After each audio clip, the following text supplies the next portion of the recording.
अयोध्या में पहुंचा साक्षात पुष्पक विमान। चलिए जानते हैं इसके बारे में।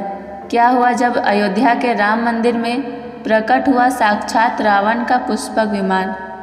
राम मंदिर में काम कर रहे मजदूरों ने जब यह दृश्य देखा तब उन सभी के मानो पैरों तले जमीन खिसक गई हो। 22 जनवरी प्राण प्रतिष्ठा से पूर्व अयोध्या में इतने बड़े चमत्कार का होना सभी को आश्चर्य में डाल रहा है।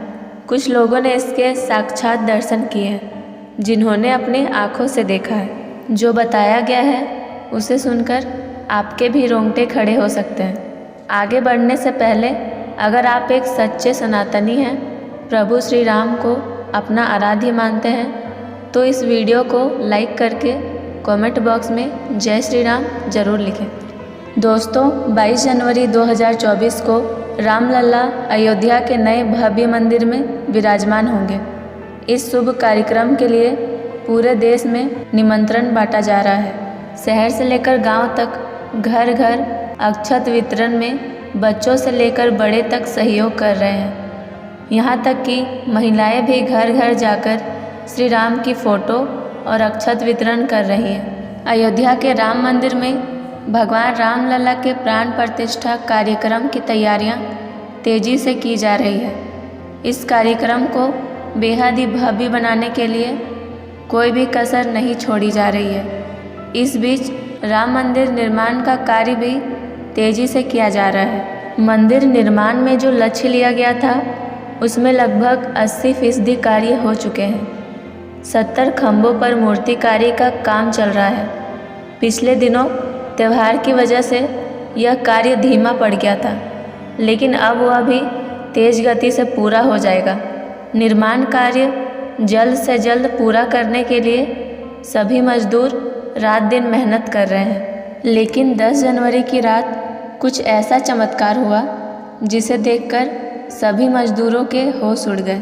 जब रात्रि के समय सब मजदूर अपना काम निपटा कर तंबू में सो रहे थे, उसी समय अचानक से उन्हें वहाँ कुछ हलचल महसूस हुई।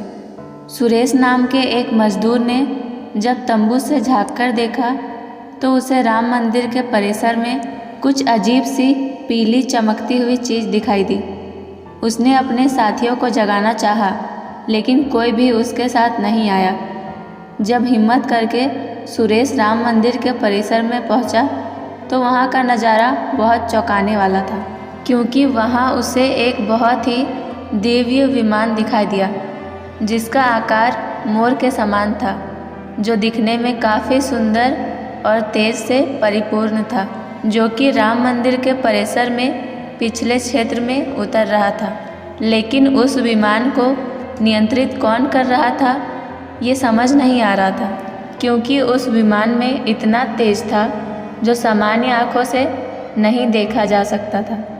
लेकिन समझ में कुछ ऐसा आ रहा था मानो स्वयं साक्षात भगवान राम पुष्पक विमान के माध्यम से अयोध्या में उतर रहे हैं। सुरेश ने यह चमत्कार अपनी आँखों से देखा, लेकिन अचानक से ही वो बेहोश हो गया, क्योंकि वह उसके तेज को सहन नहीं कर पा रहा था। सुरेश जब सुबह उठा तो वह उसी स्थान पर मौजूद था और उसके साथी मंदिर निर्माण कार्य को पूरा करने के लिए जा रहे थे। सुरेश ने अपने सभी साथी को रोककर रात्रि की सच्चाई बताई, लेकिन सभी उसकी हंसी उड़ा रहे थे। लेकिन सुरेश मन ही मन समझ चुका था कि प्रभु श्री राम अयोध्या आ चुके हैं। ये उसके लिए सौभाग्य था कि उसे इतना सुंदर दृश्य देखने को मिला, जहाँ शायद उसने साक्षात पुष्पक विमान के दर्शन किए थे। यानी कि प्राण प्रतिष्ठा से पहले अयोध्या में प्रकट हुआ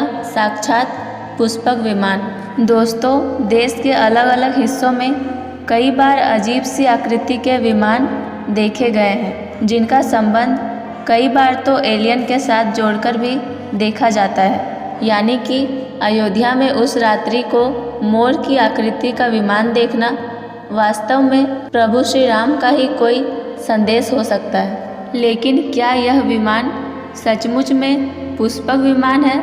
इसकी आखिर क्या गारंटी है? इसे समझने के लिए हमें पुष्पक विमान के रहस्य को अच्छे से जानना पड़ेगा। तो चलिए जानते हैं आगे। हम आपको पुष्पक विमान का रहस्य बताएंगे, जिसे समझकर आपको यकीन होगा कि अयोध्या में पुष्पक विमान का प्रकट होना कलयुग का सबसे बड़ा चमत्कार है। रामायण में पुष्पक विमान का जिक्र है, जो पहले कुबेर के पास था, जिसके बाद रावण ने उसे अपने सौतेले भाई कुबेर से लंका समेत बलपूर्वक हथिया लिया था। फिर रावण इसी के जरिए कहीं आता जाता था। रावण को हराने के बाद ये विमान श्री राम के पास आ गया। जीत हासिल करने के बाद वो इसी विमान से अयोध्या पहुँचे थे। रावण ने इसी के जरिए पंचवटी आश्रम से सीता का हरण किया था और उन्हें उस पर बिठाकर लंका ले गया था। कहा जाता है कि पुष्पक विमान आज के विमान की तरह था। पुष्पक विमान के जरिए रावण हवाई मार्ग से सफ़र किया करता था।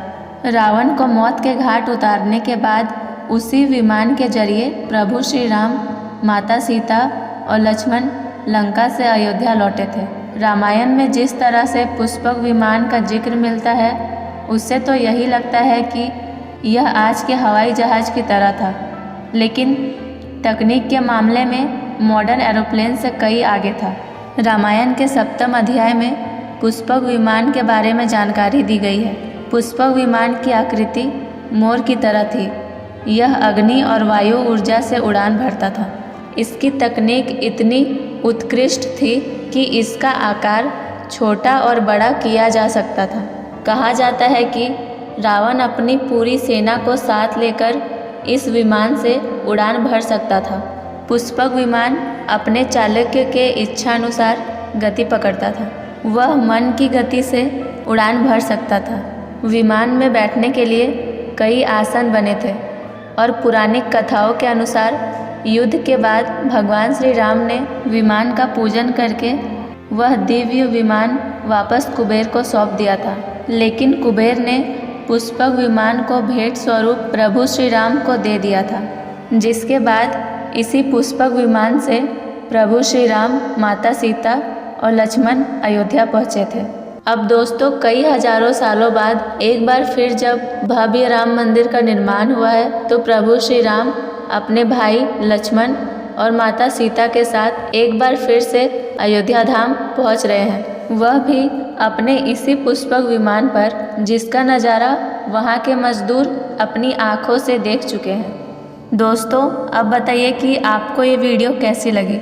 अगर थोड़ी सी भी अच्छी लगी है तो एक लाइक करिए और एक प्यारा सा कमेंट कीजिए। और इसी तरह की वीडियो को देखने के लिए हमारे चैनल को सब्सक्राइब करना मत भूलिए। जय श्री राम।